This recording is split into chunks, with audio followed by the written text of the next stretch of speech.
Hello students, welcome to the new video lecture. तो आज हम नया चैप्टर स्टार्ट करेंगे, यूनिट डायमेंशन एंड मेजरमेंट्स।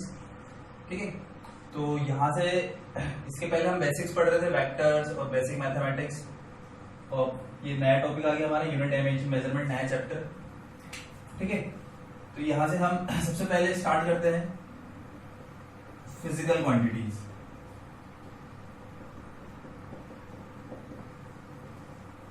तो देखो फिजिकल क्वांटिटीज क्या होती है? फिजिकल क्वांटिटीज होती है जिनको हम मेजर कर सके और जो लॉज ऑफ फिजिक्स है उनका उनका यूज होता है।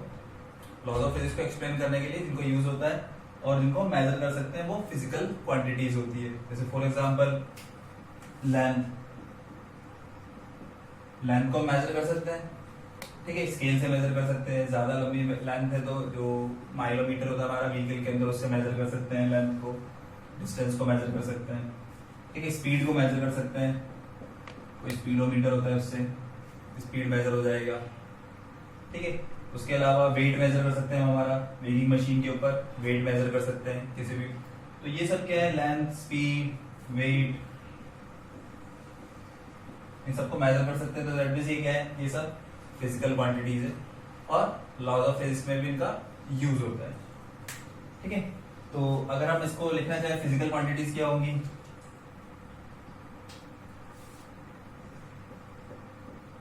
quantities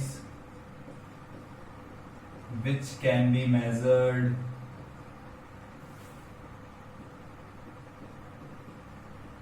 and used to describe laws of physics। ऐसा हम फिजिकल क्वांटिटीज को डिफाइन कर सकते हैं। ठीक है, physical quantities which can be measured used to describe laws of physics. अब इनको हम अलग अलग पार्ट्स में डिवाइड कर सकते हैं, जैसे डायरेक्शनल प्रॉपर्टीज के बेसिस पर स्केलर और वेक्टर। तो स्केलर इसमें सिर्फ मैग्नीट्यूड होता है, वेक्टर इसमें मैग्नीट्यूड और डायरेक्शन दोनों होंगे। तो ये हम पढ़ चुके हैं पहले, स्केलर और वेक्टर के बारे में बता चुका हूँ। ठीक है, और उसके अलावा कैसे ये डेराइव हुई है उसके बेसिस पर। तो फिजिकल क्वांटिटीज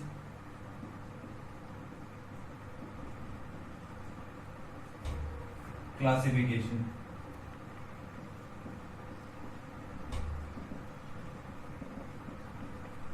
तो दो टाइप में इसको हम डिवाइड कर सकते हैं। एक होता है फंडामेंटल,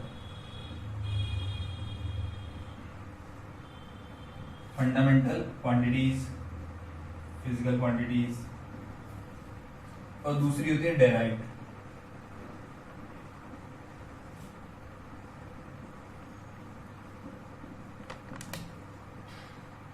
तो जो फंडामेंटल होती है, फंडामेंटल मतलब ये किसी पे डिपेंड नहीं करती, ये बेस है, बेस क्वांटिटीज बोल सकते हो।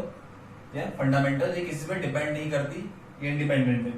और डेराइव्ड मतलब क्या है? जो फंडामेंटल से डेराइव हुई है, फंडामेंटल से मिलकर जो बनी हुई है वो डेराइव्ड हो जाएगी और फंडामेंटल हो जाएगी। तो फंडामेंटल को हम अगर डिफाइन करना चाहें तो ऐसा लिख सकते हैं,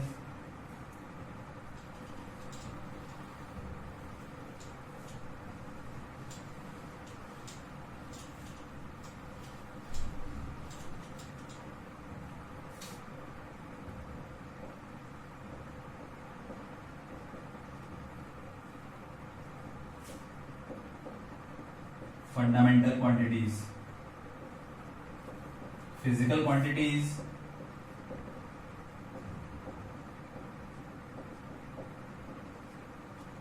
which do not depend on other physical quantities are called fundamental।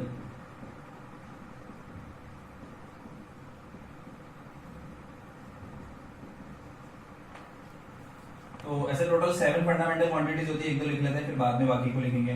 जैसे लेंथ हो गया, तो लेंथ किसी पे डिपेंड नहीं करता है, लेंथ को हम फंडामेंटल कंसीडर करते हैं। ठीक, मास हो गया, टाइम हो गया, इनके अलावा और भी होती है। तो इन सबको हम फंडामेंटल कंसीडर करेंगे। मास किसी पे डिपेंड नहीं करेगा, तो टाइम पे डिपेंड करेगा, ना लेंथ पे डिपेंड करेगा। टाइम किसी पर डिपेंड नहीं करेगा, लेंथ पर या मास पर या और किसी फिजिकल क्वांटिटीज पर डिपेंड नहीं करेगा, ऐसे ये भी किसी पर डिपेंड नहीं करेगी। तो ये सब आपस में सब इंडिपेंडेंट है, तो ये फंडामेंटल हो जाएगी। ठीक है, और जो जितने भी फंडामेंटल्स है उनसे जो डेराइव हुई है उनको बोलेंगे हम डेराइव्ड फिजिकल क्वांटिटीज। तो सेकंड क्या हो जाएगा हमारा,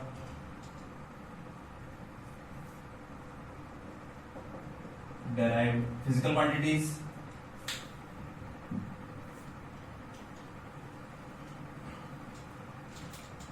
physical quantities which depend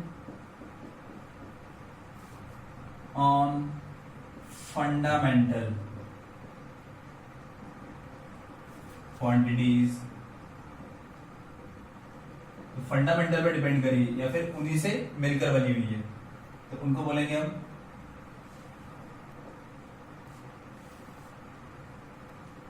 derived physical quantities,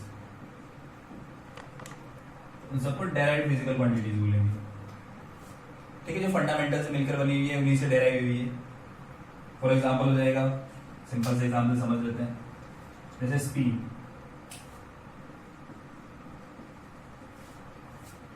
अब स्पीड का डेफिनेशन होता है हमारा 9th क्लास में पढ़ा था, डिस्टेंस और यूनिट टाइम। तो डिस्टेंस क्या है, लेंथ है, डिस्टेंस लेंथ, तो लेंथ फंडामेंटल हो गया और टाइम भी फंडामेंटल है। तो फंडामेंटल उन्हीं से मिलकर क्या बना हुआ है, स्पीड बना हुआ है। मतलब स्पीड क्या होगा, डेराइव होगी किनसे, इन फंडामेंटल से स्पीड डेराइव हुआ है। ठीक है, तो डेराइव क्वांटिटीज में बहुत सारी क्वांटिटीज आती है, क्योंकि फंडामेंटल सिर्फ 7 है, 7 फंडामेंटल क्वांटिटीज है, और उनके अलावा जितनी भी हैं वो सब क्या है, डेराइव है। स्पीड हो गया, एक्सेलरेशन हो गया, फोर्स, वर्क, एनर्जी, पावर, ऐसे बहुत सारी है। तो ये होगी डेराइव्ड फिजिकल क्वांटिटीज। ठीक है, अब हमारे मेन टॉपिक पे आ जाते हैं हम, यूनिट पे।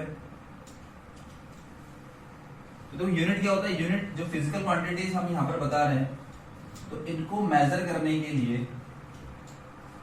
ठीक है, फिजिकल क्वांटिटीज को मेजर करने के लिए एक स्टैंडर्ड रेफरेंस बनाए हुए हैं। ठीक है, जिनमें हम फिजिकल क्वांटिटीज को बताते हैं। जैसे स्पीड जो है, जैसे 60 किलोमीटर पर आवर है, तो किलोमीटर पर आवर ये क्या हो जाएगा, स्पीड का एक स्टैंडर्ड रेफरेंस हो गया। ठीक है, जैसे लेंथ मेजर करनी है मीटर या किलोमीटर में, तो ये मीटर किलोमीटर क्या हो जाएगा, इनका स्टैंडर्ड रेफरेंस हो जाएगा, जिनमें हम इसको मेजर करेंगे लेंथ को। ठीक है, तो इसी तरह से जो स्टैंडर्ड रेफरेंस जिनको हम यूज में लेंगे फिजिकल क्वांटिटीज को डिस्क्राइब करने के लिए, इनको यूनिट बोल सकते हैं। तो यूनिट में बोल सकते हैं हम चूजन मतलब हम हमारी तरफ से नहीं बना सकते, ये पहले से फिक्स है। जैसे लेंथ की तुम्हारे अकॉर्डिंग भाई ये लेंथ की यूनिट अब से ही होगी। ठीक है, तो तुमने बोल दी कि भाई अब सारी जितनी भी लेंथ है वो इस मार्कर से मेजर करेंगे। जैसे बॉडी की लेंथ मेजर करनी है तो 1 मार्कर, 2 मार्कर, 3, 4, 5, 6, सपोज टोटल 10, तो ये मार्कर की लेंथ, इस बॉडी की लेंथ 10 मार्कर होगी। तो मार्कर मतलब तुम में से खुद के अकॉर्डिंग लेंथ का यूनिट नहीं बना सकते। तो चूजन मतलब पहले से फिक्स है, तो chosen reference standard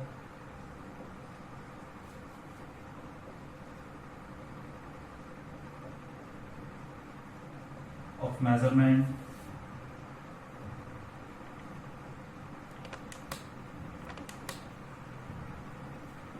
multiple of which physical quantities expressed.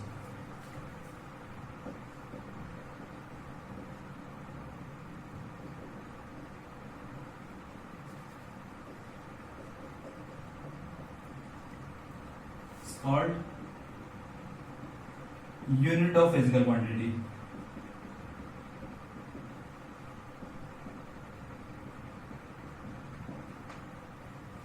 Unit of that physical quantity. मतलब कोई भी फिजिकल क्वांटिटी उसके लिए पर्टिकुलर स्टैंडर्ड रेफरेंस बनाया हुआ है, उस रेफरेंस से ही हम उसको मेजर करेंगे। तो लेंथ को मीटर में मेजर करेंगे, मास को केजी में मेजर करेंगे, फोर्स को न्यूटन में मेजर करेंगे, एनर्जी को जूल में मेजर करेंगे। तो ये सब फिक्स हो जाएगा।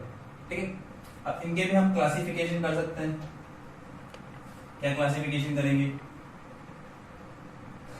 जैसे फिजिकल क्वांटिटीज का होता है ऐसे यूनिट का भी हो जाएगा।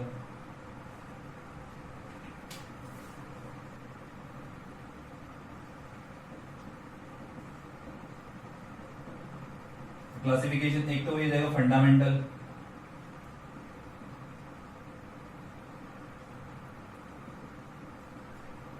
Fundamental units. तो फंडामेंटल यूनिट्स क्या हो जाएगी, इनको हम बेस यूनिट भी बोल सकते हैं, फंडामेंटल यूनिट्स। तो जितनी भी फंडामेंटल फिजिकल क्वांटिटीज है उनकी जो यूनिट्स होंगी वो क्या हो जाएंगी, fundamental units. Fundamental physical quantities है उनको मेजर करेंगे स्टैंडर्ड रेफरेंस में, जो उनकी यूनिट होगी वो फंडामेंटल यूनिट हो जाएगी। तो इसमें क्या आ जाएगा, units of fundamental physical quantities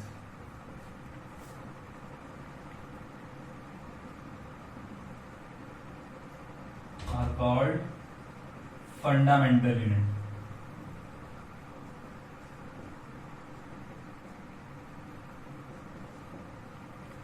जैसे एग्जांपल हो जाएगी फंडामेंटल यूनिट में मास का केजी, किलोग्राम, लेंथ का मीटर, टाइम का सेकंड। ठीक है, तो टोटल 7 होते हैं, तो 7 लिखेंगे अभी थोड़ी देर में। तो ये भी थी एग्जांपल होगा फंडामेंटल। ऐसे डेराइव्ड फिजिकल क्वांटिटीज, मतलब जितनी भी डेराइव्ड फिजिकल क्वांटिटीज उनकी यूनिट्स जो होंगी उनको हम बोल देंगे derived units.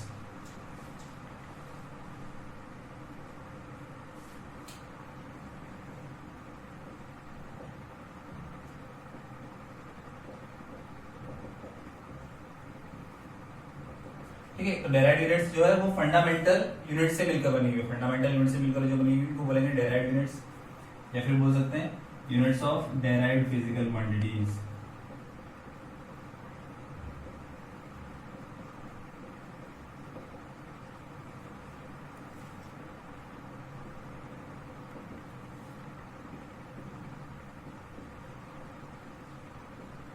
Derived units, for example जैसे हमने डायरेक्ट फिजिकल क्वांटिटी क्या लिखा था, स्पीड लिखा था। स्पीड क्या था, distance upon time.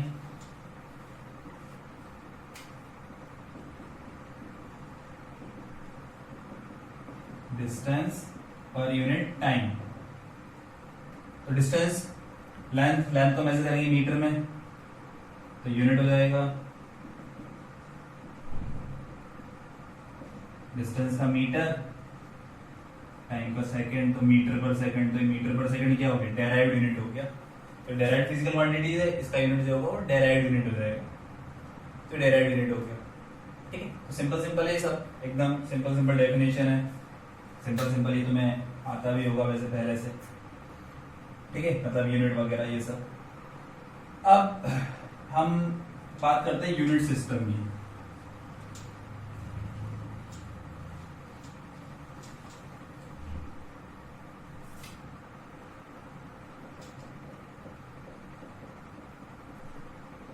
Unit system मतलब हर कंट्री ने अलग अलग जगह अपने हिसाब से यूनिट मेजर करने का, लेंथ को मेजर करने का या मास को मेजर करने का, ये सबको मेजर करने का अपना अपना सिस्टम बनाया हुआ है। ठीक है, जैसे यूरोपियन कंट्री है, यूरोपियन कंट्रीज में ऐसे ये वाला सिस्टम चलता है CGS। CGS मतलब होता है सेंटीमीटर ग्राम सेकंड। C मतलब centimetre, G for gram, S for second. मतलब सेंटीमीटर में लेंथ को मेजर करेंगे, ग्राम में वेट को, और सेकंड में। जैसे ब्रिटेन है, तो ब्रिटेन में ये वाला सिस्टम चलता है FPS वाला। FPS मतलब लेंथ को मेजर करेंगे फुट में, ठीक है, मास को मेजर करेंगे पाउंड में, और टाइम को मेजर करेंगे सेकंड में। ठीक है, तो नॉर्मली हमारी हाइट जो होती है वो फुट में बताते हैं, तो वहां पर ये फुट वाला मेथड ज्यादा चलता है, और मास वाला पाउंड चलता है। अभी बताएंगे पाउंड क्या होता है। ठीक है, अदर कंट्रीज में MK सिस्टम चलता है। MK मतलब M for mass, M for metre, K for kilogram, S for second. तो ये मीटर किलोग्राम सेकंड। तो लेंथ को मीटर में मेजर करेंगे, मास को किलोग्राम में, और टाइम को सेकंड में। ठीक है, तो ये ऐसे अलग अलग सिस्टम बने हुए हैं, तो इनको लिख लेते हैं। तो एक टेबल की फॉर्म में लिख लेते हैं, यूनिट सिस्टम। मास को किस में मेजर करेंगे, मास, पहले लेंथ लिख लेते हैं, लेंथ, फिर मास, फिर टाइम। तो एक हो जाएगा CGS। तो CGS में लेंथ को मेजर करेंगे हम सेंटीमीटर में, मास को मेजर करेंगे ग्राम में, और इसको सेकंड में। ठीक है। एक हो जाएगा FPS,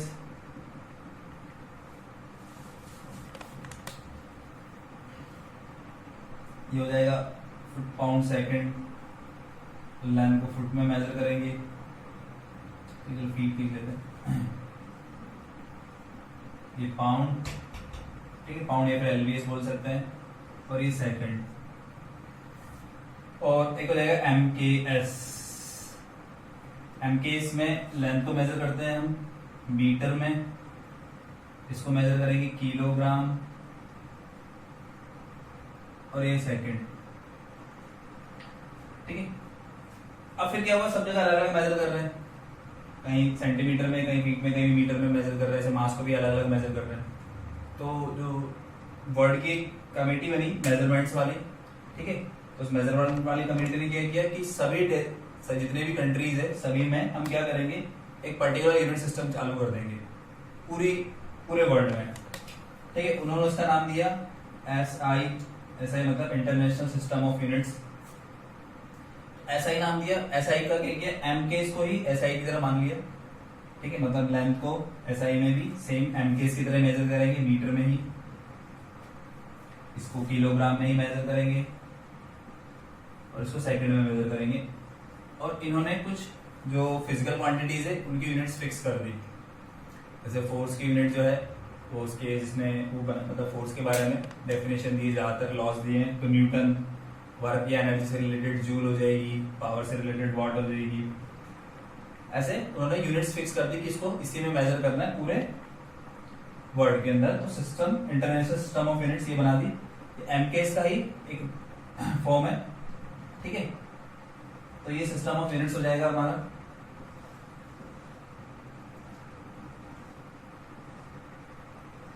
इसको ऐसे ध्यान रख सकते हैं, अलग अलग सिस्टम ऑफ यूनिट्स, ठीक है। ये दोनों ये ज्यादा काम में आएंगे, CGS और SI वाला, SI में लिखेंगे और कोई किसी यूनिट को CGS में लिखेंगे, तो इनको हम ध्यान रख सकते हैं। अब देखो जो 7 फंडामेंटल यूनिट्स है, physical quantities, 7 fundamental physical quantities और उनकी SI यूनिट्स और उनके सिंबल्स, तो उनको लिख लेते हैं। तो जो SI सिस्टम इंटरनेशनल यूनिट्स दी है उनको लिख लेते हैं। तो फंडामेंटल यूनिट्स हो जाएंगी यहाँ पर, फंडामेंटल यूनिट्स, चलिए क्वांटिटी लिख लेते हैं।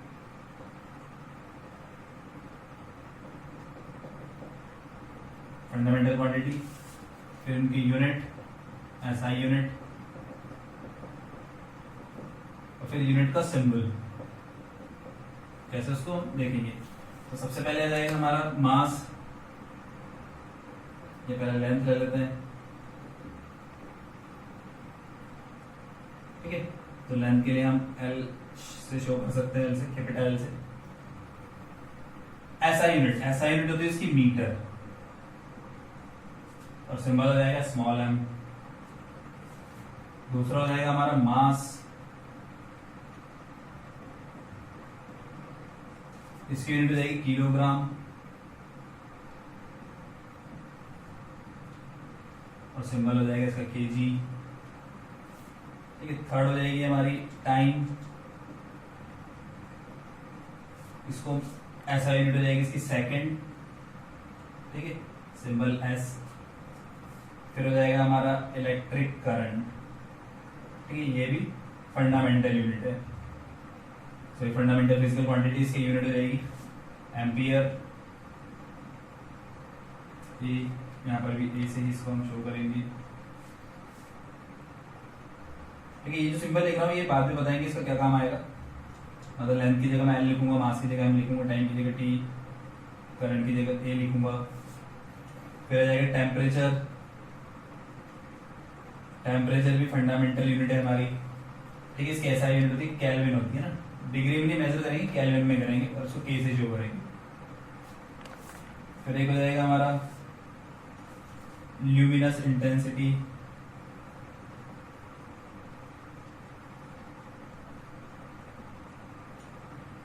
ठीक है। ल्यूमिनस इंटेंसिटी मतलब जो हमारी लाइट से कितनी इंटेंसिटी आ रही है, बल्ब जल रहा है तो उससे कितनी आ रही है, तो उसको मेजर करने के लिए पर्टिकुलर यूनिट है कैंडेला,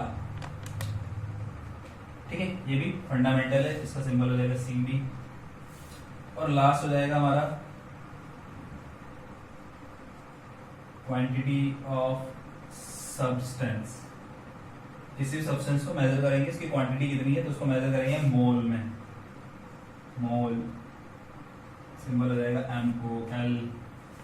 ठीक है, टेम्परेचर के लिए यहाँ पर हम थीटा लिख देंगे, इसके लिए टेम्परेचर लिख देंगे। तो ये फंडामेंटल क्वांटिटीज होगी, उनकी SI यूनिट होगी। तो ध्यान रखना है 7 फंडामेंटल फिजिकल क्वांटिटीज है।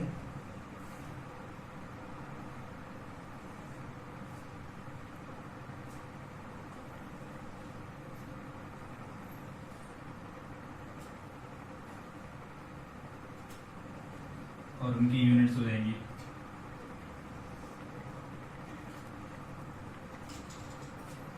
ठीक है, तो फंडामेंटल क्वांटिटीज और उनकी SI यूनिट, उनकी डेफिनेशंस भी अलग अलग एनसीईआरटी की बुक में दी हुई है डेफिनेशन।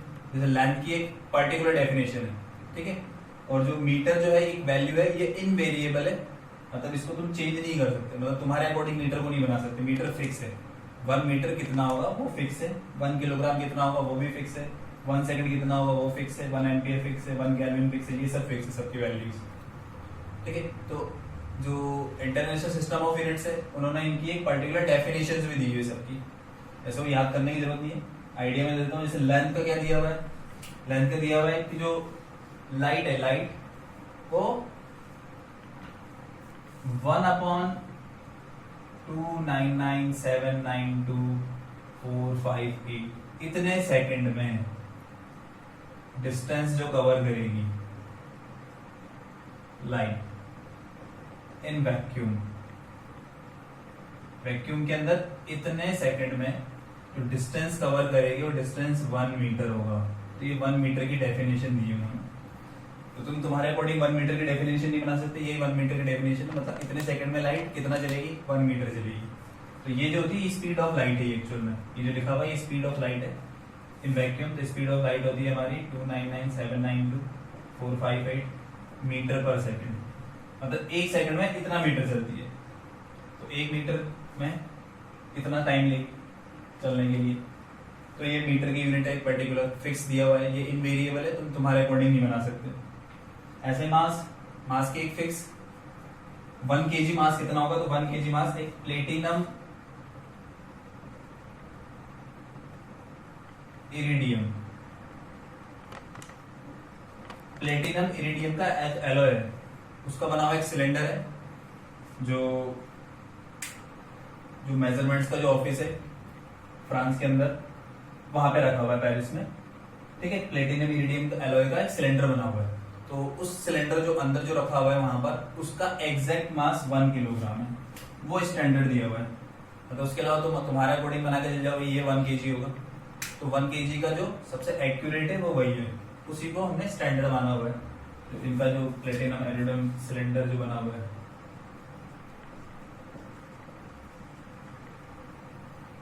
वो 1 kg होगा। ऐसे टाइम की भी पर्टिकुलर डेफिनेशन दी हुई है। टाइम की क्या डेफिनेशन है, उसमें क्या दिया हुआ है, तो जो सीजियम 133 एटम जो है, सीजियम और उसका भी आइसोटोप जो 133 एटम, ठीक है, तो इनमें क्या होता है, इसकी जो ग्राउंड लेवल है, ग्राउंड लेवल के अंदर 2 सुपर हाइपर फाइन लाइंस है, हाइपर फाइन लाइंस के बीच में, ठीक है, जो ऑसिलेशन होते हैं, तो 1 सेकंड के अंदर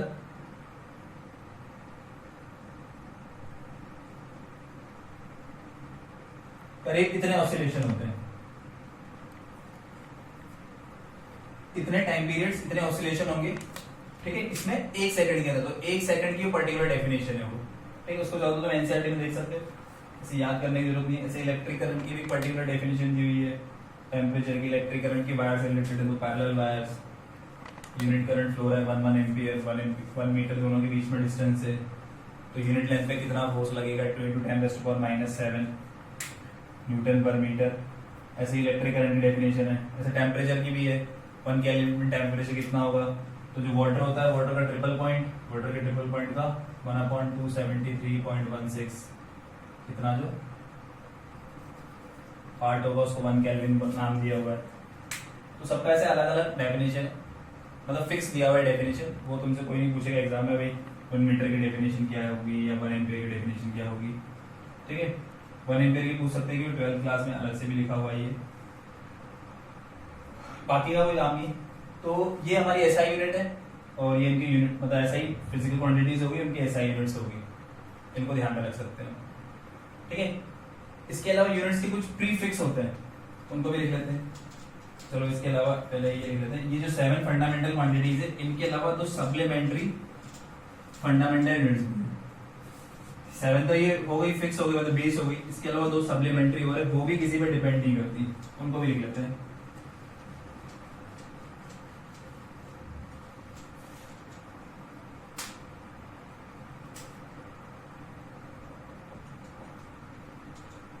सेवन तो फंडामेंटल होगी, इसके अलावा 2 और है जो भी किसी पे डिपेंड नहीं करती।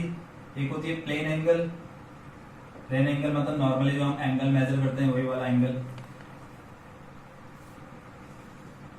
ठीक है। जैसे सर्कुलर बात में मूव कर रहा है तो सेंटर के रिस्पेक्ट में कितना मूव करेगा तो उसको हम एंगल से शो करेंगे। एंगल होता है हमारा, angle equals to arc upon radius, ठीक है। थीटा से नॉर्मली डिनोट कर सकते हैं एंगल को, रेडियस आर के बी मतलब ए बी का लेंथ डिवाइड बाय आर, ठीक है। तो जैसे ये पूरा डिस्टेंस चला है टोटल, पूरा एक आर पूरा कंप्लीट कर लिया, यहाँ से घूमकर वापस यहाँ गया, तो आर की लेंथ हो जाएगी हमारी 2 pi R divide by radius R, तो थीटा की वैल्यू हो जाएगी 2 पाई। अब ये 2 पाई है क्या, तो इसकी यूनिट होती है एसआई यूनिट ऑफ एंगल, इसमें मेजर करेंगे, वो किसी पे डिपेंड नहीं करती। ऐसा यूनिट ऑफ एंगल होती है हमारी रेडियन, तो रेडियन में मेजर करेंगे। सिंबल डिनोट किससे करेंगे इसको, तो सिंबल हो जाएगा इसका रेडियन का RAD, रेडियन। तो ये हो जाएगा थीटा जाएगा, ये आ जाएगा 2 पाई रेडियन। और तुम इसको बता सकते हो मतलब यहां से घूमकर पूरा आ रहा है तो ये पूरा 360 डिग्री की इक्वल है, उसको हम 2 पाई रेडियन लिख सकते हैं। जैसे बेसिक मैथमेटिक्स में पहले भी बता चुका हूं मैं ये चीज। तो ये हो गया प्लेन एंगल। इसके अलावा एक और होता है, वो होता है सॉलिड एंगल। ये थोड़ा सा अलग है, ये हमने कभी नहीं पढ़ा।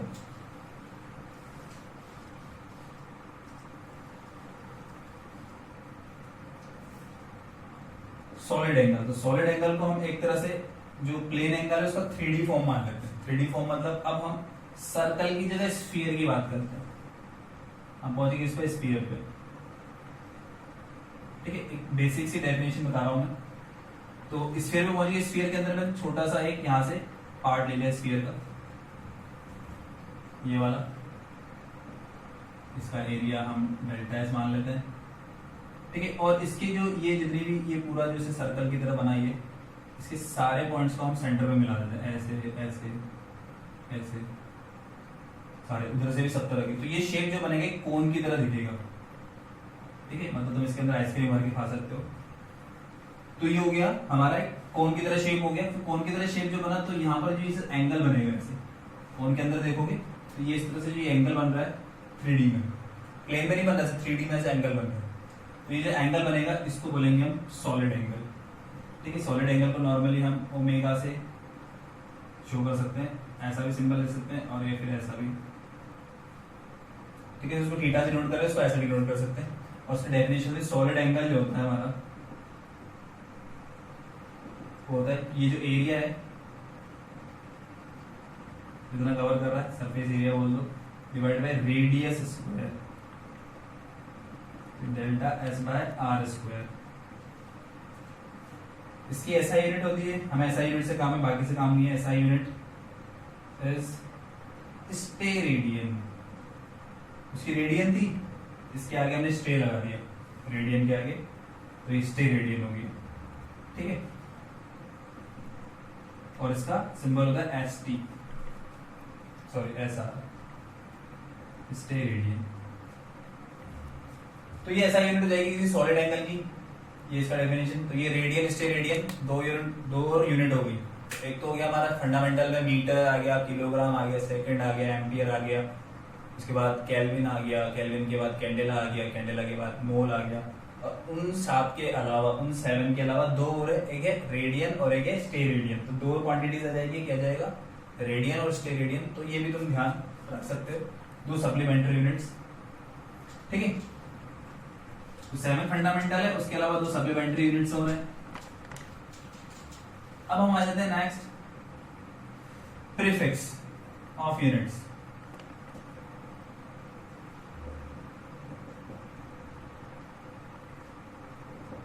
तो यूनिट के आगे क्या क्या हम वैल्यूज लगा सकते हैं प्रीफिक्स। तो प्रीफिक्स का नाम अभी समझ आ जाते हैं, होता क्या ये, पहले इसको टेबल की फॉर्म में बना देते हैं। प्रीफिक्स, ठीक है, उसका जो वैल्यू क्या होगा,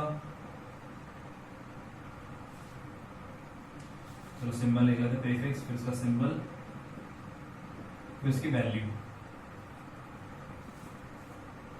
ठीक है। प्रीफिक्स मतलब यूनिट के आगे से लगेगा।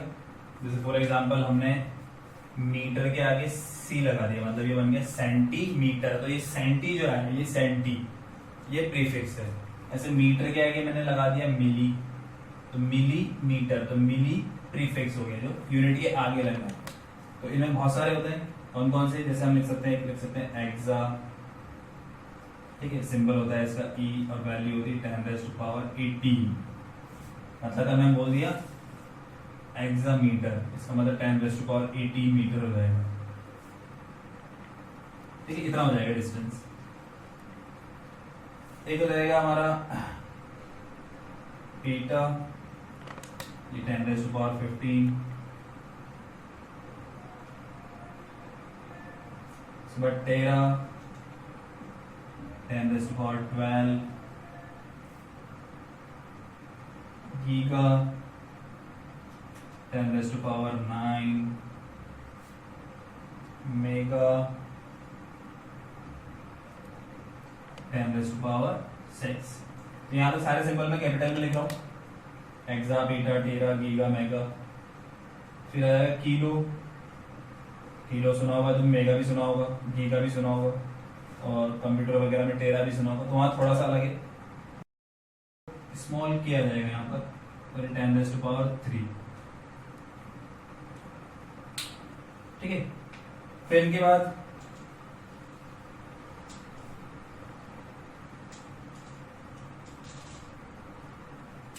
सेवेंथ हो जाएगा हमारा हेक्टो,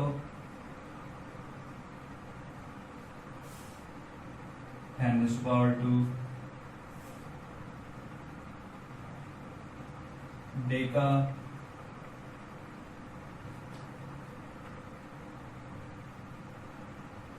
10⁻1 फिर डेसी, 10⁻⁻1,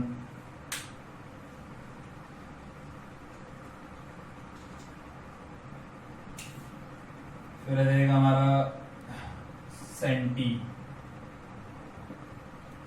10⁻−2, फिर आ जाएगा मिली, 10⁻−3, फिर आ जाएगा माइक्रो, इसका सिंबल थोड़ा अलग है, इसको घुमाकर म्यू, इसको म्यू रीड करेंगे, माइक्रो म्यू, ये 10⁻6। फिर हो जाएगा हमारा नैनो, ठीक है, कार में है ये, स्मॉल n, 10⁻−9, तो नैनो मतलब 10⁻−9 हो जाएगा, ठीक है।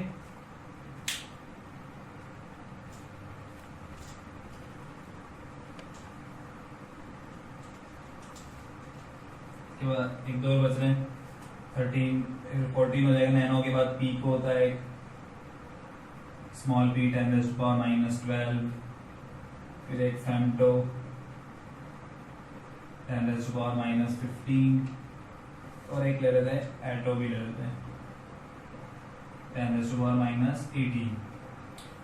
तो 10⁻18, फिर 15, फिर 12, फिर 9, फिर 6, फिर 3, फिर 2, फिर 1, फिर -1, -2, -3, -6, -9, -12, -15 और -18।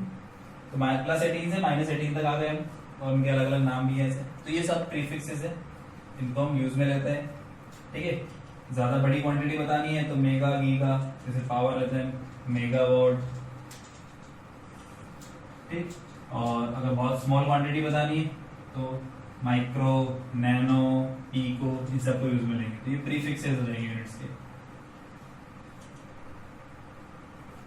ठीक। अब कुछ होती है हमारी प्रैक्टिकल यूनिट्स होती है। प्रैक्टिकल यूनिट्स जो जनरली हम डेली लाइफ में यूज में ले सकते हैं, या जो अदर फील्ड है उनमें भी नॉर्मल लैंग्वेज में यूज में लेते हैं प्रैक्टिकल यूनिट्स, ठीक है। तो सही यूनिट्स हो गई, मीटर हो गई, किलोग्राम हो गया, सेकंड हो गया। तो उनके अलावा कुछ प्रैक्टिकल यूनिट्स भी हैं, जैसे प्रैक्टिकल यूनिट हो जाएगी लेंथ की। तो लेंथ की बहुत सारी प्रैक्टिकल यूनिट्स होती हैं, जैसे एक हो जाएगा light year.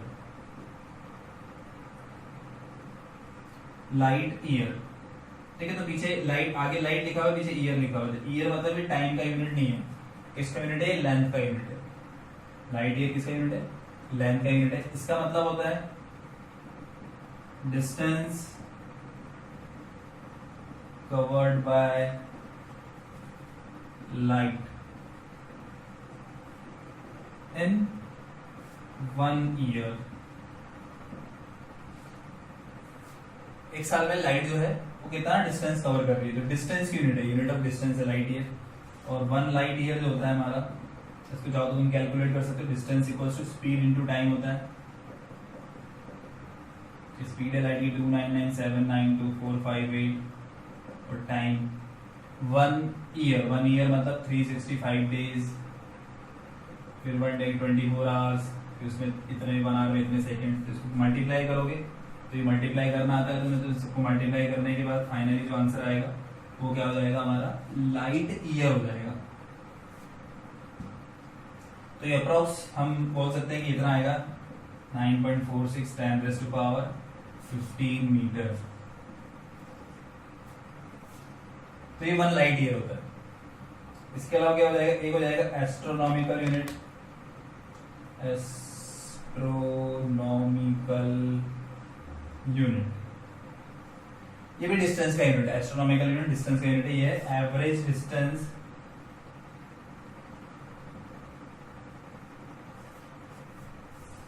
Between sun and earth. तो अर्थ से सन की जो एवरेज डिस्टेंस है वो क्या है? एस्ट्रोनॉमिकल यूनिट हो जाएगा, ठीक है। और ये होता है अप्रोक्स 1 AU 1.49 × 10⁻11 मीटर। इसको भी तुम फाइंड कर सकते हो। वहां से सन से लाइट आती है तो उसको अराउंड 8 मिनट के आसपास लगते हैं। तो distance equal to speed into time, तो लाइट का स्पीड और टाइम को अप्रोक्स 8 मिनट रखेंगे तो इसके आसपास आंसर आ जाएगा हमारा। तो ये एस्ट्रोनॉमिकल यूनिट है हमारी।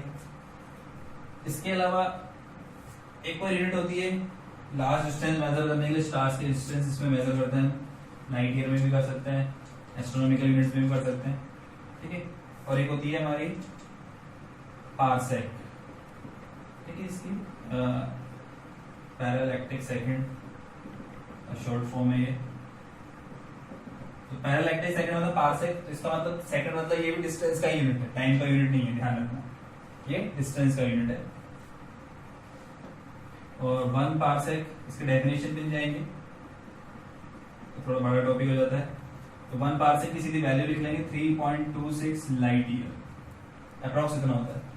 तो 1 पारसेक कितना होगा? 3.26 लाइट ईयर। तो ये भी डिस्टेंस का ही यूनिट है। थर्ड, और क्या हो जाएगा डिस्टेंस की यूनिट? जैसे यूएस में लार्ज डिस्टेंस मेजर जो करते हैं, जैसे इंडिया में तो नॉर्मली किलोमीटर में बताते हैं, वहां पे माइल में बताते हैं। तो माइल क्या हो जाएगा? 1 mile equals to around 1.61 kilometre के आसपास होता है। 1 माइल में इतने किलोमीटर होते हैं, ठीक है। और हो जाएगी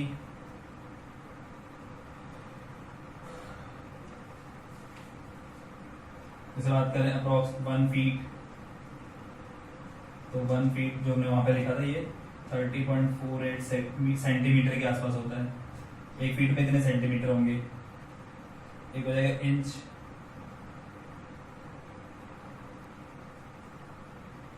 तो इन इंच क्या होता है, अराउंड 2.56 के आसपास सेंटीमीटर, मतलब 1 इंच में अप्रॉक्स इतने सेंटीमीटर होते हैं। तो ये सब जो है फीट, जैसे हम हाइट बताते हैं तो कितना है भाई, 5 फुट 10 इंच है या 5 फुट 4 इंच है, ठीक है। तो फीट और इंच हम प्रैक्टिकली यूज में लेते हैं नॉर्मली हाइट मेजर करने के लिए, तो ये भी प्रैक्टिकल यूनिट्स ही है, फीट इंच। और भी लिख लेते हैं, डिस्टेंस को थोड़ा छोटा कर देते हैं हम,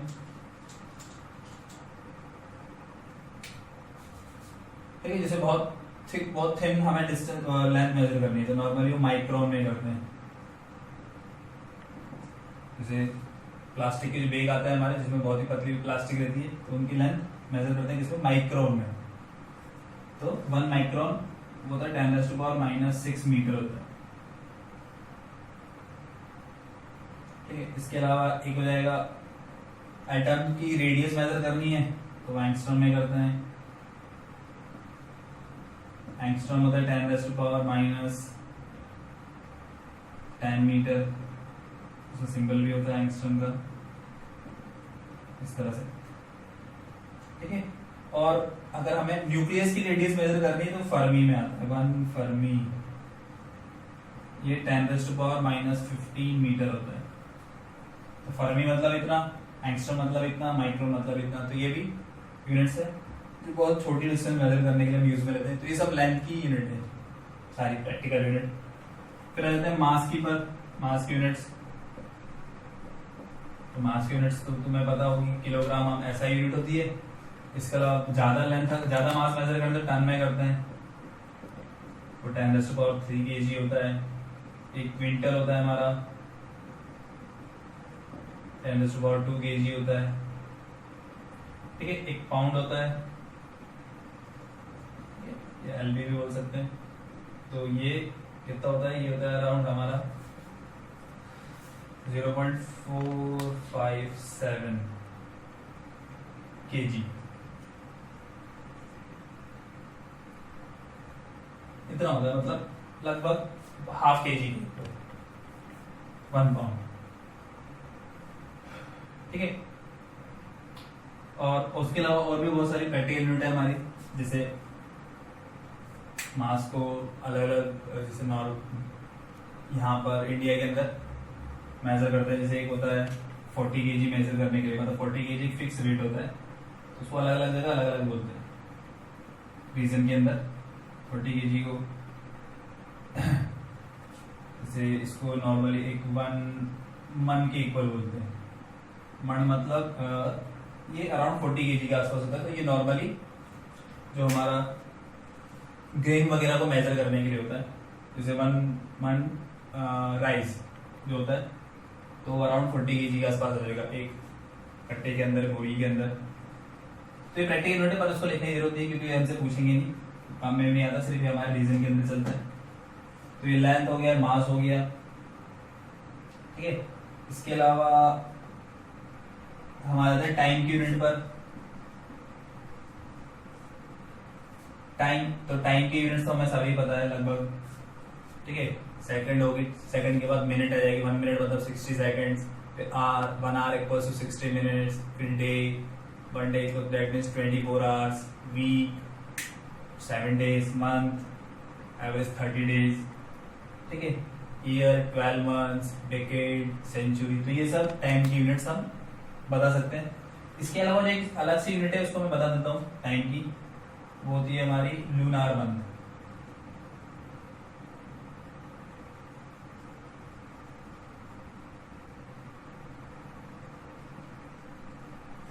तो लूनार मंथ क्या होता है, मून क्या करता है, अर्थ के अराउंड रिवॉल्व करता है, तो टाइम पीरियड ऑफ मून, ये लूनार मंथ होता है।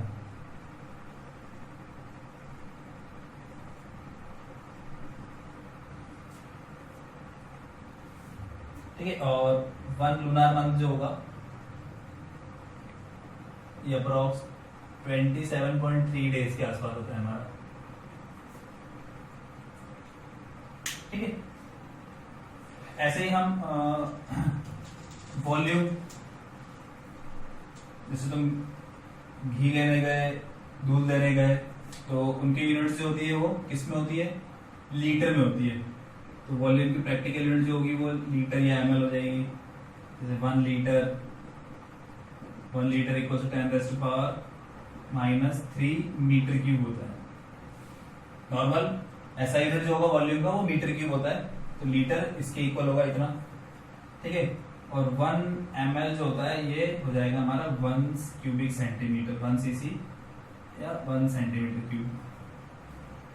तो वॉल्यूम की प्रैक्टिकल यूनिट होगी, ठीक है। तो नॉर्मली आप ये वाला यूज लेते हैं, जैसे 1 लीटर दूध ले लिया, 2 लीटर दूध ले लिया, जिस दुकान पे जाकर बोलोगे भाई इतना 10⁻³ मीटर क्यूब मिल्क चाहिए हमें, या फिर इतना हमें घी चाहिए, तो जो भी ले जा रहे थे इतना में चाहिए, तो वो समझेगा दुकान वाला? नहीं समझेगा। अगर ऐसे जाके बोलोगे दुकान पर कि इतना मिल्क हमें दे दो, 10⁻³ मीटर क्यूब मिल्क दे दो, तो समझेगा भाई क्या बोल रहा है?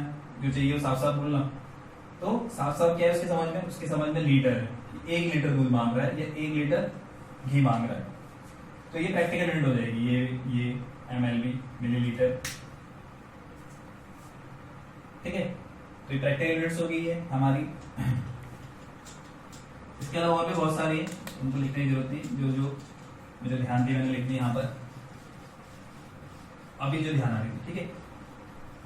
तो ये हो जाएगी हमारी प्रैक्टिकल यूनिट्स, एसआई यूनिट्स। अब हम नेक्स्ट टॉपिक पे चलते हैं। यहां से नेक्स्ट टॉपिक यूनिट के बाद नेक्स्ट हो जाएगा हमारा dimension.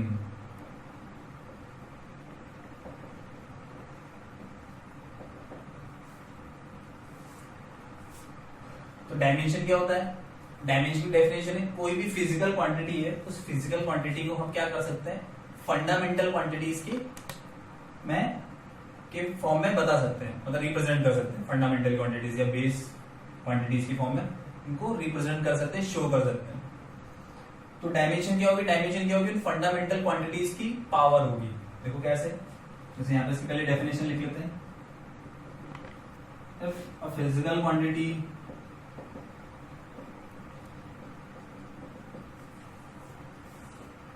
is represented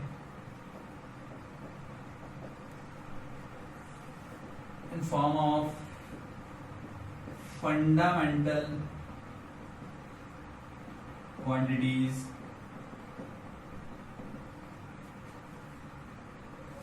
then fundamental quantities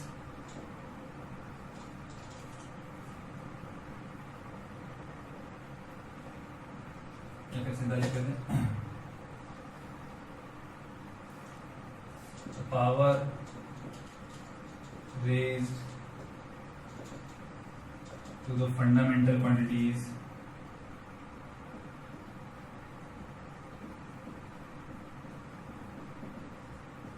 are called dimension.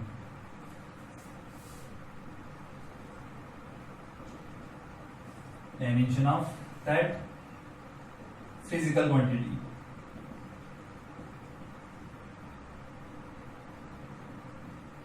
ठीक है। तो अब ये समझ में नहीं आ रहा डेफिनेशन से कि पावर कैसे रेज होगी, कैसे रिप्रेजेंट करेंगे, कैसे क्या होगा, तो डायमेंशन क्या है। तो इसके लिए एक सिंपल सा एग्जांपल लेते हैं। देखो एग्जांपल देखते हैं यहाँ पर, ठीक है, सॉल्व कर रहा है। तो एग्जांपल लेते हैं हम फोर्स का, इससे तुम्हें इजीली समझ में आ जाएगा। फोर्स, ठीक है। तो फोर्स होता है हमारा मास इनटू एक्सेलरेशन। ये फॉर्मूला सभी को पता होगा। फोर्स क्या होता है? मास इनटू एक्सेलरेशन, मास एक्सेलरेशन। तो ये दोनों फंडामेंटल है, मास भी फंडामेंटल, सॉरी मास फंडामेंटल है, एक्सेलरेशन नहीं। और एक्सेलरेशन में ले सकता हूं change in velocity upon time, velocity upon time, ठीक है। अभी मास और टाइम ये भी फंडामेंटल हो गए, ये भी फंडामेंटल, ये भी फंडामेंटल, पर अभी भी वेलोसिटी फंडामेंटल नहीं है। 7 में नहीं लिखा होता वेलोसिटी, तो वेलोसिटी भी ले सकते हैं डिस्प्लेसमेंट अपॉन टाइम। तो डिस्प्लेसमेंट मतलब लेंथ अपॉन टाइम। तो देखो क्या क्या आ गया हमारे पास, मास आ गया इनटू लेंथ आ गया, और अपॉन में क्या आ गया? टाइम का square. Mass, length, time into time, time का स्क्वायर। मास एक्सेलरेशन को वेलोसिटी अपॉन टाइम, टाइम को इधर लिया है, फिर वेलोसिटी लिख दिया लेंथ अपॉन टाइम, तो मास लेंथ टाइम ये फोर्स।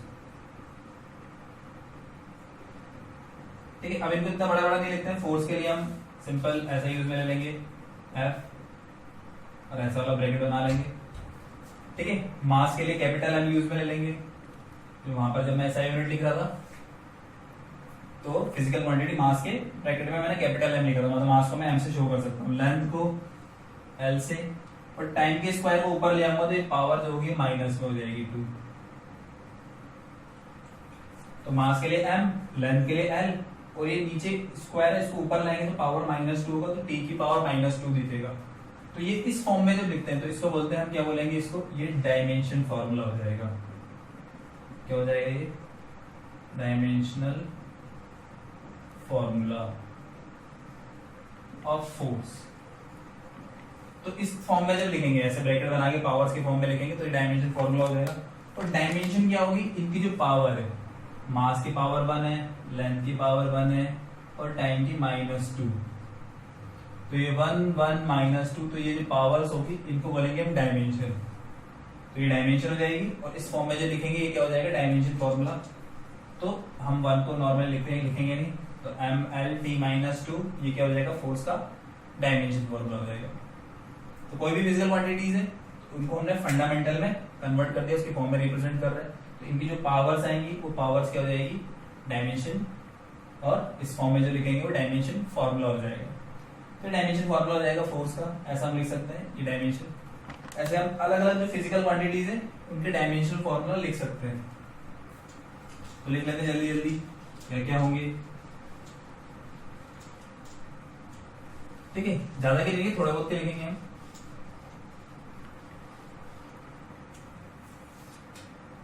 जैसे यहाँ पे लिख लेते हैं हम फिजिकल क्वांटिटी,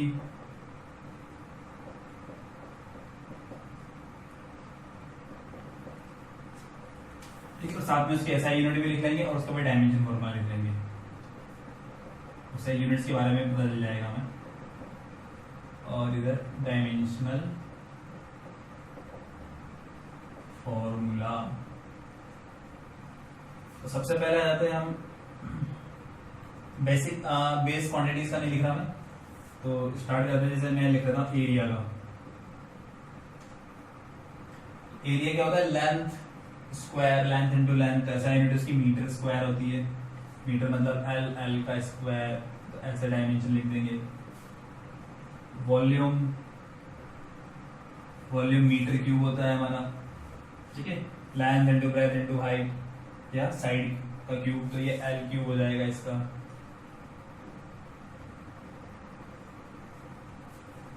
एक हो जाएगा स्पीड या फिर वेलोसिटी, तो इनका दोनों का मीटर पर सेकंड होता है। मीटर के लिए एल और अपॉन में सेकंड आ रहा है, तो टी को ऊपर लाएंगे तो पावर हो जाएगी -1, तो एल टी -1। स्पीड और वेलोसिटी दोनों का सेम होगा। एक हो जाएगा फिर हमारा एक्सेलरेशन, एक्सेलरेशन का मीटर पर सेकंड स्क्वायर, अपॉन में टाइम का स्क्वायर आ रहा है, तो टी को ऊपर लाएंगे तो पावर -2, ठीक है। फोर्स हम लिख चुके हैं, एक बार फिर लिख लेते हैं। तो ऐसा यूनिट तो इसकी न्यूटन, न्यूटन, इसको एन से हम डिनोट करेंगे, ठीक है। ये ऐसा यूनिट है। इसके अलावा एक और यूनिट है सीजीएस, उसको भी लिख लेते हैं, सीजीएस यूनिट। सीजीएस यूनिट जो होती है इसकी, वो होती है डाइन, और रिलेशन होता है 1 न्यूटन इक्वल्स टू 10⁵ डाइन होता है। और इसका डायमेंशन फॉर्मूला तो अभी लिखा था हमने, mL/T-2, ठीक है। एक्सेलरेशन का इसको मास और मल्टीप्लाई कर देंगे, मास और लगा देंगे तो ये सब बन जाएगा, ठीक है। फिर इसके बाद 5 तो ये हो गए।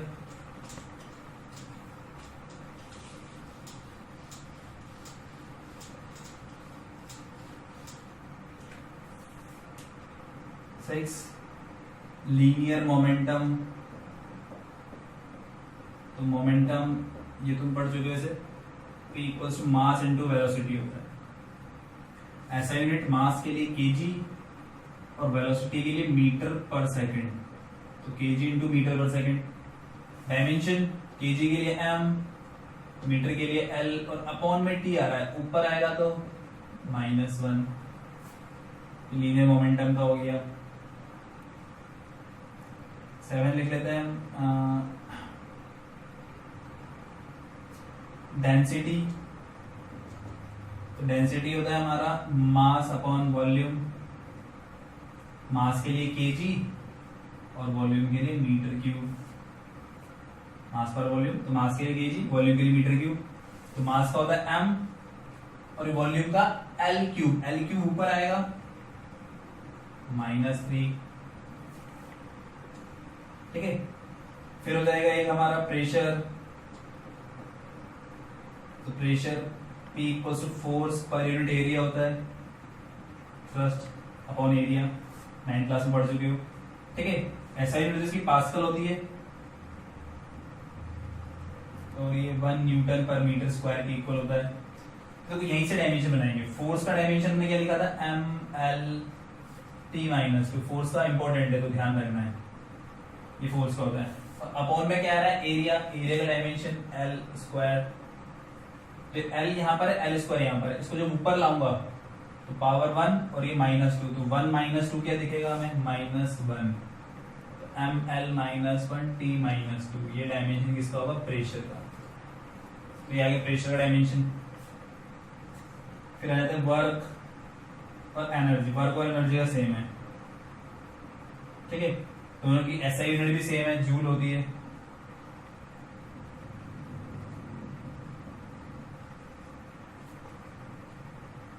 ठीक है, और इसके अलावा सीजीएस यूनिट भी होती है इसमें।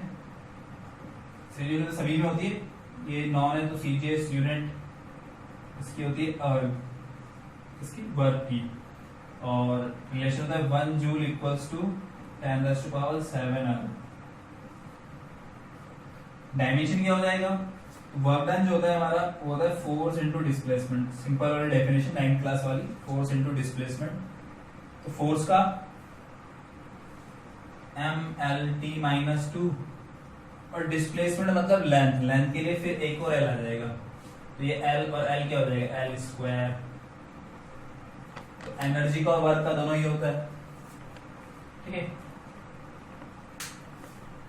फिर इसके बाद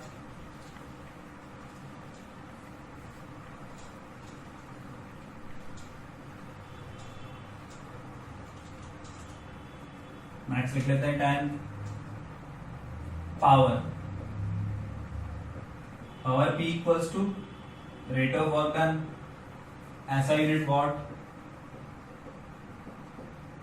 ठीक है। और डायमेंशन फॉर्मूला, तो ये है ना वर्क डन का जो डायमेंशन है वो भी तुम्हें ध्यान रखना है, mL/T-2। तो दो ध्यान रखने ही है, क्या क्या, एक तो फोर्स का क्या है mL/T-2 और एक वर्क का mL/T-2, ये एनर्जी का, और divide by time.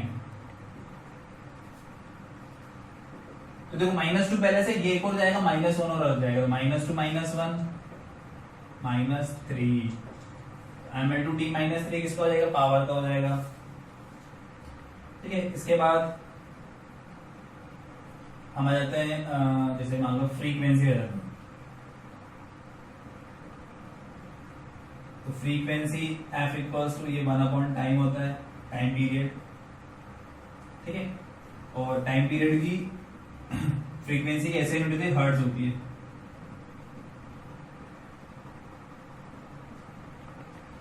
Dimension T ऊपर आ जाएगा तो -1 हो जाएगा,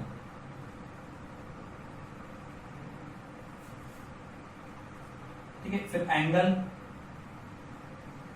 इसको हम एंगुलर डिस्प्लेसमेंट भी बोल देते हैं।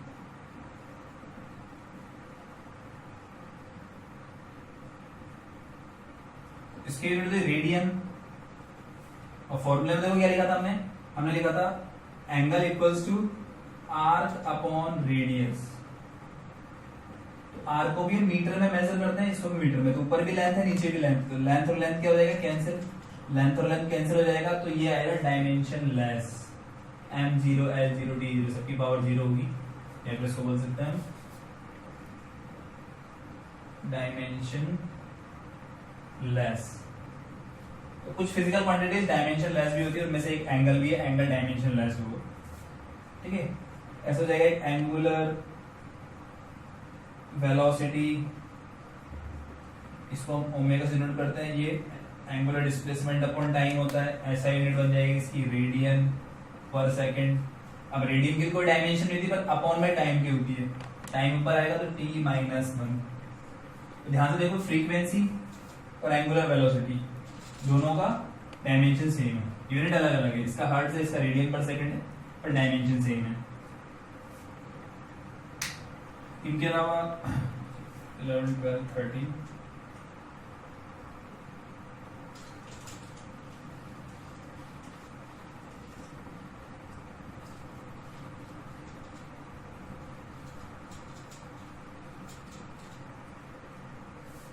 एक हो जाएगा एंगुलर वेलोसिटी ऐसे है, उसके बाद एंगुलर एक्सेलरेशन आ जाएगा हमारा,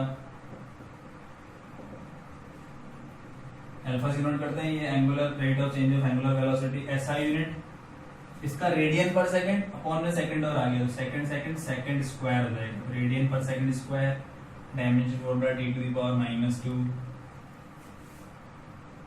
फिर एक होता है हमारा मोमेंट ऑफ इनर्शिया, तो ये सब काम है जिनका नाम नहीं तुम सुना हुआ है, आगे सुनोगे जब हम चैप्टर पढ़ेंगे 11th क्लास में आगे।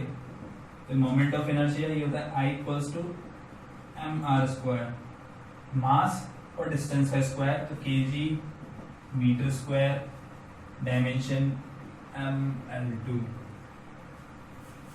एक टर्म आ जाएगी टॉर्क, ठीक है, टॉर्क ये होता है normal force into position vector होता है ये, या परपेंडिकुलर डिस्टेंस। तो ये न्यूटन और ये मीटर, तो इसकी एसआई यूनिट यही होती है, न्यूटन मीटर होती है। डायमेंशन लिखेंगे तो न्यूटन का मतलब फोर्स का mlt-2 और उसके साथ मीटर और एक और लेंथ आ रही, तो एक लेंथ पहले से एक और आएगी, तो ये हो जाएगा इसका डायमेंशन। तो वर्क, एनर्जी और टॉर्क, वर्क का, एनर्जी का और टॉर्क का सेम डायमेंशन आ रहा है, ठीक है। एक हो जाएगा इसमें एंगुलर मोमेंटम, जैसे लीनियर मोमेंटम था ऐसे एक और टर्म होती है एंगुलर मोमेंटम भी होता है, L = mv/r, ये सिंपल वाला फॉर्मूला ऐसा लिख सकते हैं, r परपेंडिकुलर। तो मास के लिए kg, वेलोसिटी के लिए मीटर पर सेकंड और इसके लिए मीटर, तो ये kg मीटर स्क्वायर पर सेकंड हो जाएगा। kg मतलब मास के लिए m, मीटर के लिए L2 और अपॉन में सेकंड तो t minus 1, ml2 t minus 1, ठीक है। इसके अलावा और हो जाएंगे हमारे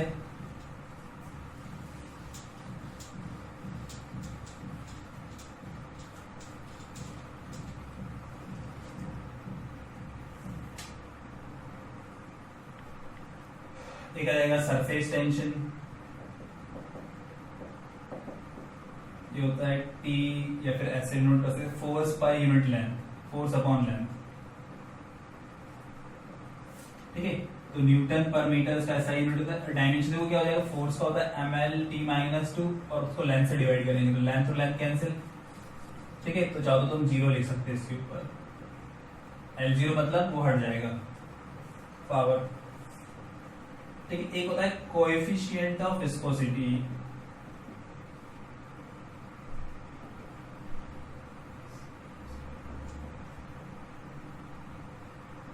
ठीक है। तो ये सब जो है हम 11th क्लास में पढ़ेंगे, surface tension, coefficient of viscosity, इसको ईटा से नोट करते हैं, एक फॉर्मूला से इसकी वैल्यू 6π/rb के इक्वल लिख सकते हैं।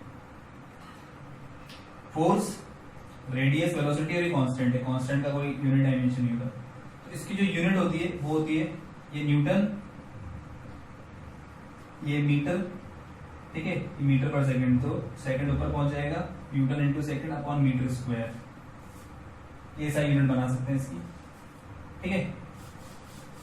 और डायमेंशन फॉर्मूला mlt-2, टाइम के लिए t और इसका l², तो l² ऊपर आएगा तो l की पावर हो जाएगी -1 और -2 + 1, ये भी -1, तो ये ऐसा दिखेगा ml-1 t-1। ये कोएफिशिएंट ऑफ विस्कोसिटी है, ईटा साइन है, इसको रीड करेंगे ईटा, पत्थर eta, eta, surface tension coefficient of viscosity. इसके बाद नेक्स्ट आ जाते हैं हम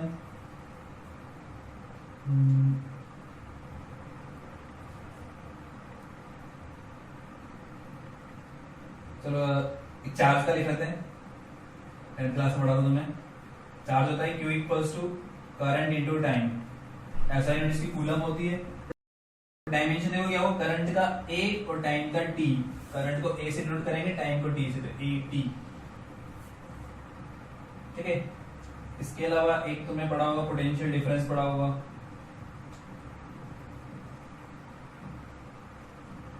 पोटेंशियल डिफरेंस या इलेक्ट्रिक पोटेंशियल ये होता है हमारा work done per unit charge, ऐसा यूनिट वोल्ट होती है इसकी। ठीक है, 10th क्लास में पढ़े हुए थे चार्ज पोटेंशियल डिफरेंस। तो देखो वर्क डन का याद रखना होता है, वर्क डन का क्या होता है हमारा mL/T-2, और चार्ज का हमने निकाल लिया AT। तो T ऊपर आएगा तो T का तो -3 हो जाएगा, और A ऊपर आएगा तो A का -1 हो जाएगा। तो ये पोटेंशियल डिफरेंस का हो जाएगा। ठीक है। इसके अलावा चाहो तुम रेजिस्टेंस का भी लिख सकते हो।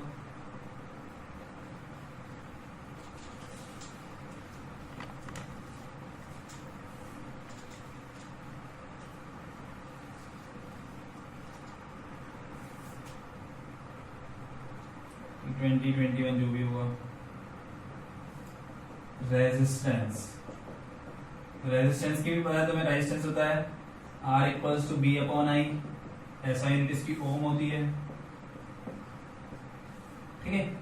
डायमेंशन फॉर्मूला लिख सकते हैं इजीली। अभी पोटेंशियल डिफरेंस का लिखा है, क्या लिखा है mL/T-3A-1 डिवाइड बाय A। तो ये आ जाएगा, A ऊपर पहुंचेगा माइनस से पहले से, तो -2।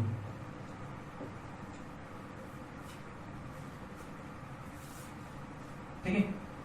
ऐसे और भी लिख सकते हैं बहुत सारे, तो ये सब 12th क्लास में चले जाएंगे तो वहां पर लिखेंगे तो ज्यादा अच्छा रहेगा, क्योंकि फॉर्मूला याद रहेगा हमें। कुछ कांस्टेंट्स लिख लेते हैं। तो कांस्टेंट्स में एक आ जाएगा universal gravitational constant, 9th class में पढ़ा होगा तुमने, G 6.67 10⁻⁻11, और यूनिट है इसकी kg मीटर स्क्वायर, नहीं newton metre square upon kg square. तो 6.67 10⁻⁻11 newton metre square upon kg square. इसका डायमेंशन लिख सकते हैं, कैसे लिखेंगे? न्यूटन फोर्स, न्यूटन मतलब फोर्स होगा यहाँ पर, मीटर स्क्वायर मतलब लेंथ होगा, और kg स्क्वायर मतलब मास होगा। तो देखो m1 है और नीचे 2 है, इसको ऊपर लाएंगे तो m1 - 2 -1 बन जाएगा। 2 यहाँ पर है, 1 यहाँ पर है, 3 बन जाएगा T-2। तो ये mL3D-2। ठीक है।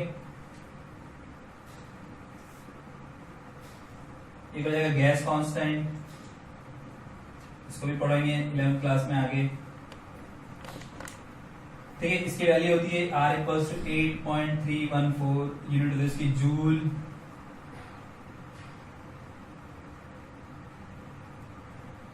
Kelvin inverse, mole inverse. Dimension लिखना था, जूल मतलब वर्क, mL/T-2, केल्विन मतलब थीटा, ये के भी लिख सकते हो, के भी लिख सकते हो, थीटा भी लिख सकते हो, दोनों लिख सकते हो, और साथ में मोल इनवर्स, मोल के लिए ऐसे लिख देंगे, फिर डायमेंशन हो जाएगी। तो ऐसे कुछ फिजिकल क्वांटिटीज और कांस्टेंट्स, और भी कांस्टेंट है बहुत सारे, स्टीफन्स कांस्टेंट है, ठीक है, परमिटिविटी है, वैक्यूम की परमिएबिलिटी है, वीन्स कांस्टेंट है, प्लैंक्स कांस्टेंट लिखने से वो भी काम में आ जाएगा।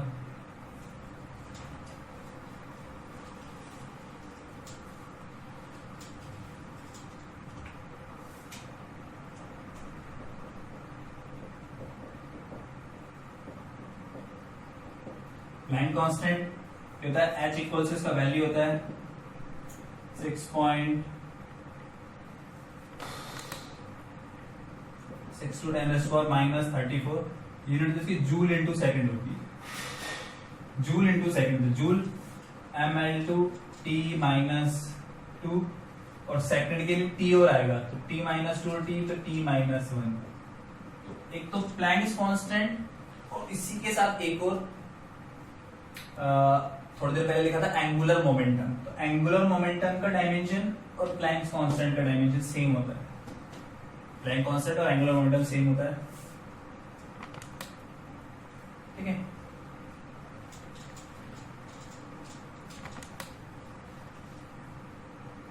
कुछ और मुझे ध्यान आ गया अभी, एक स्ट्रेस, ठीक है, ये फोर्स अपॉन एरिया होता है। ऐसा है जिसकी न्यूटन पर मीटर स्क्वायर होती है, और सेम डायमेंशन रहेगा जो प्रेशर का होता है, ml -1T-2। प्रेशर का उसका सेम होता है। एक क्वांटिटी थी स्ट्रेन होती है, स्ट्रेन होता है change in length upon length, change in volume upon volume भी लिख सकते हैं। तो ये यूनिट लेस होती है, इसकी कोई यूनिट नहीं होती। स्ट्रेन यूनिट लेस होता है और साथ में डायमेंशन लेस भी होता है। जो यूनिट लेस होगा वो डायमेंशन लेस भी होगा। जो फिजिकल क्वांटिटी यूनिट जिसकी कोई यूनिट नहीं होती, डायमेंशन नहीं होती, जो स्ट्रेन होता है, एक और रिलेटिव डेंसिटी भी होता है, ऐसे ही डेंसिटी अपॉन डेंसिटी होता है, ये भी नहीं होता है। रिफ्रैक्टिव इंडेक्स होता है,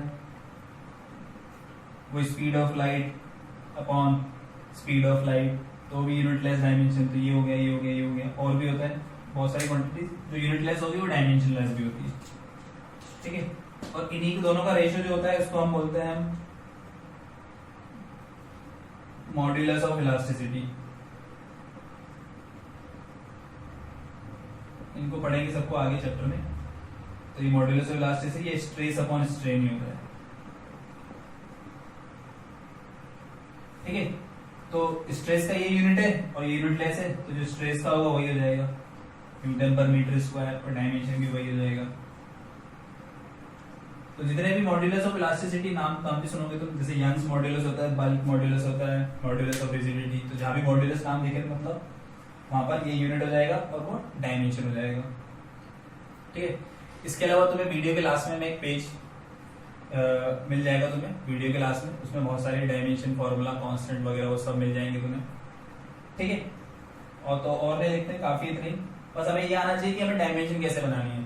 तो उसमें फोर्स की डायमेंशन हमें ध्यान रखनी है, ml T-2, एक वर्क का डायमेंशन याद रखना है ml T-2, ठीक है। बाकी छोटी मोटी हम, अगर हमें फॉर्मूला पता है तो हम डायमेंशन इजीली फाइंड कर सकते हैं। जैसे यहाँ पर सबके मुझे फॉर्मूला पता थे तो मैंने यहाँ पर इनकी डायमेंशन निकाल ली।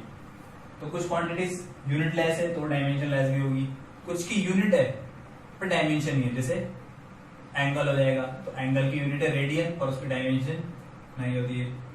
तो कुछ क्वांटिटीज जो डायमेंशन लेस है वो जरूरी यूनिट लेस भी हो। For example angle dimension less है पर वो यूनिट लेस नहीं है, पर जो क्वांटिटी यूनिट लेस होगी वो डायमेंशन लेस भी होगी, ये फिक्स है।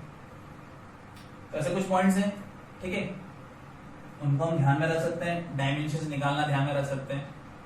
तो वीडियो के लास्ट में तुम्हें बहुत सारी फिजिकल क्वांटिटीज के डायमेंशंस और कांस्टेंट्स उनके सबकी वैल्यूज हम बता देंगे, ठीक है। और इसके आगे फिर एप्लीकेशंस ऑफ डायमेंशन एनालिसिस, मतलब ये डायमेंशन जो लिखी की एप्लीकेशन है क्या, ये लिख क्यों है, ये काम कहाँ पर आएगी, इसको हम नेक्स्ट वीडियो लेक्चर में बताएंगे, ठीक है। तो आज के वीडियो लेक्चर में इतना ही, ओके, थैंक यू।